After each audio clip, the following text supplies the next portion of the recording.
Hey everyone, this is Chuck here from Sporkman Studios, and today I'm coming to you with a very special surprise. I was able to pick up two of the covers from Action Comics 1000, the Dan Jurgens version, and the Lee. And I apologize for his last name. His last name is Berman Joe. Berman Joe. Um, these were I mean, and this was a hard tough to pick these two covers because almost every cover, I think the only one I didn't care for was the non-lettered one, but other than that, every cover was just fantastic, and it was such a hard um pick which one. So what I did was I picked up the two, like, for me, that really the 2 decades that really inspired me. One was the 90s version of Superman. Now I had started reading Superman before the 1990s and stuff like that, but I didn't really I really didn't get into him. Superman, I was always a fan of Superman because he was always been my favorite superhero. But I never really got into the comics and reading much of the comics during that time frame. I would read a couple here and there in Action Comics and Superman. And I knew the stories of Lex and Clark and their battles in the late 80s. But it was in the 90s when I really started getting involved with Superman. Unfortunately, of course, I read, the whole, Death of Superman arc. Unfortunately, I wasn't able to actually physically collect any of them. I had a friend who had them, so I was able to read them. But I was unable to get the actual comics myself. But I wasn't. One of the things is, I didn't really, wasn't able to really collect Superman a lot. My grandparents, they took all the comics that I had before my mom died. They sold them off, got rid of them, and I wasn't allowed to really have comics until I got to Milton Hershey. And then in '89, when the Batman movie came out, I was actually able to pick up a copy of Dark Knight Returns. And, my grandmother felt that I was a little too old for them, but, it's really defiant because for me, the Batman movie really wakened up that nerd in me. And so anyhow, so that's one of the big reasons why I got into I was in the comics in the 90s. And then I got out of comics for a little while, and it was it was like about 2006, 2007. I read comics here and there and stuff like that, and I knew the stories about what was kind of going on. I knew that Green Lantern had died and Flash had died. And what I didn't know, though, had gotten out of comics for a little while. It was in the 2000s, like I said, it was in the 2000s when I kind of got back into it. And what actually got me back into the comics was actually Green Lantern Rebirth. When I read that, as a friend who gave me that to read, yeah, I think that was 2006. I do believe that came out, but if I remember correctly. But when that came out, I was hooked again. I was back into. I loved. I started garbling up these older issues from the early 2000s, and I got back into Superman. Like I said, I was always a Superman fan, but I didn't really get it. I wasn't reading his comics much, but he was still my favorite hero. In terms of DC, I really wasn't reading much of Marvel by that time. I kind of got out of Marvel too. I was kind of getting really big into anime. I was reading manga and stuff like that. So I was kind of more into the whole Japanese culture. But the Flash Rebirth, the Green Lantern Rebirth. And then a lot of the storylines before the New 52 kicked off, like Superman Grounded. which unfortunately, sadly, I mean, that was probably the last good thing that G. Willow Wilson wrote.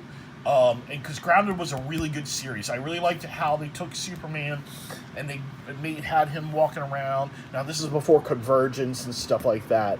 But anyhow, these were the two decades that really, to me, spoke to me as, what's going on with Superman. Especially with the current run right now. Unfortunately, I'm not sure what direction,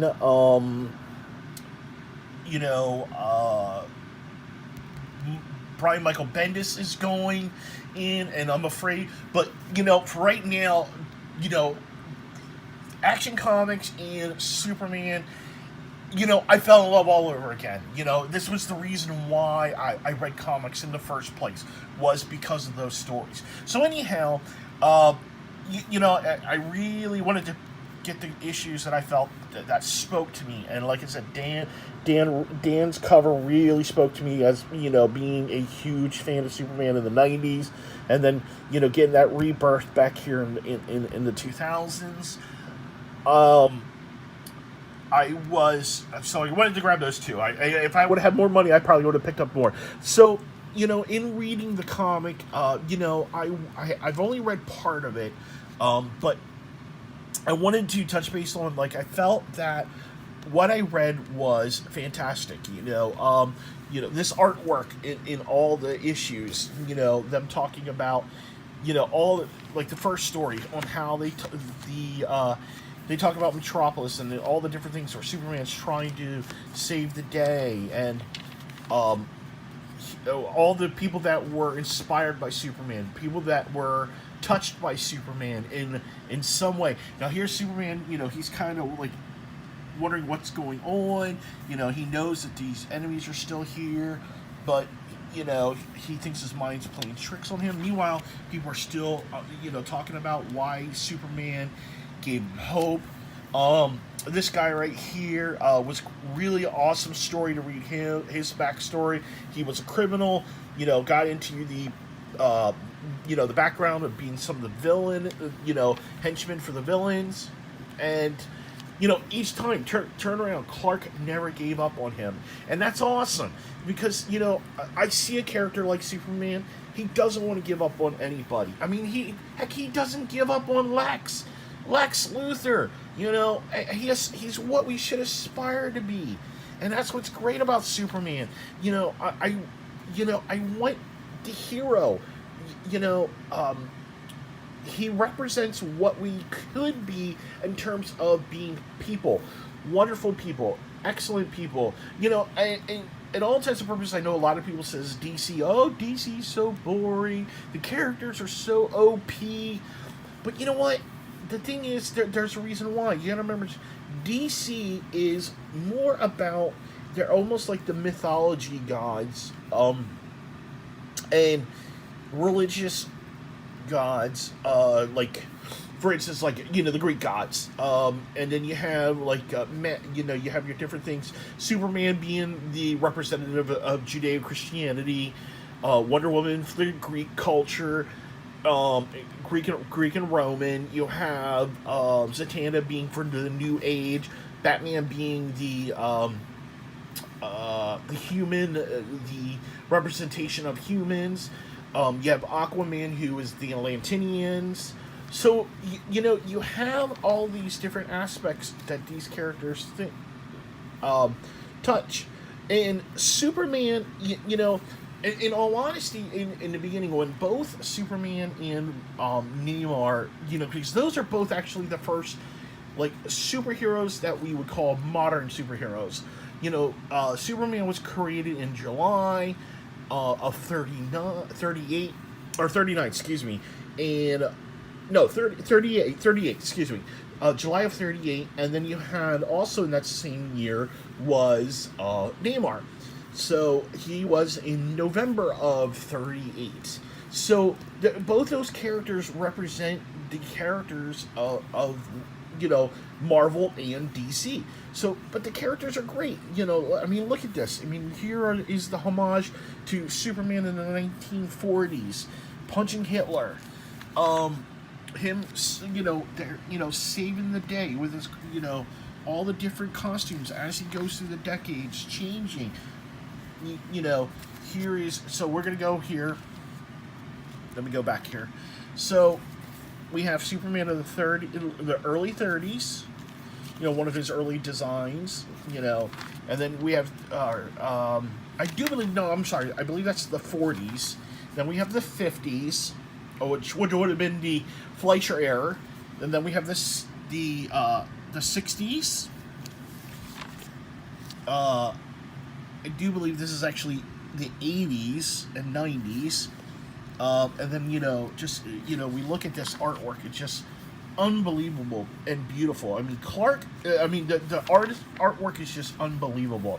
So, even though each of these stories are standstill, and they don't really link, but they tell this awesome story of who Superman is, why he is who he is, and why he represents what's best of comics, what's best of America, what we can strive to be even better, helping our fellow man, no matter race, religion, skin color, or political aspects.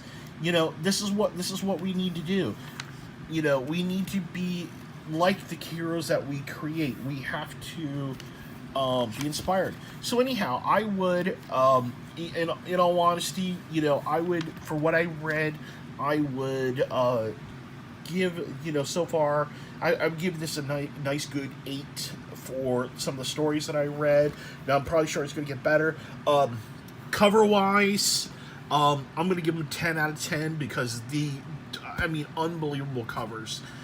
For all the ones I saw, the ones I didn't get, and for these, I enjoyed them all. So, and I know I'm a little behind, but, I really felt, that I wanted to catch up, but, so, anyhow, guys, I hope to be back here with another review shortly.